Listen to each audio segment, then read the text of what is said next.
Көктемім шашып арайын, ән күйге толып маңайым. Есеннің елі Наурызда бас қосып жатыр ағайын. Ассалаумағалейкум деп амандасып алайын. Құтты болсын тойларың, Есеннің елі ағайын. Атасы абызға, анасы аңызға айналған кең жылойдың жерінде, Есен адайлардың елінде, Аружан мейрамханасының төрінде 22 наурыз сағат 12-де Наурыз мерекесін тойлауға шақырамыз.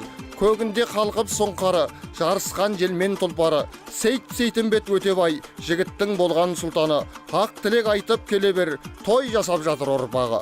Жамырасып жарасатын, жадырасып тарасатын ардақты ағайын. Келіңіздер, сый сияпатты көріңіздер. Береке бақыт бұлайда, ағайын тума күл ойна. Қонақ боп келсін ағайын, той басталды жылойда. Есендей батыр ер бабам, әулие бірім қолдаған, көсем атам киелім, болашақты айтып болжаған. Сөйлеген сөзін безбен деп, олықты бием ермен бет, өлмейтін көсет қалдырған, аталар рухы өлген жоқ. Тойда кездескенше ағайындар, тойларыңыз той қыласын.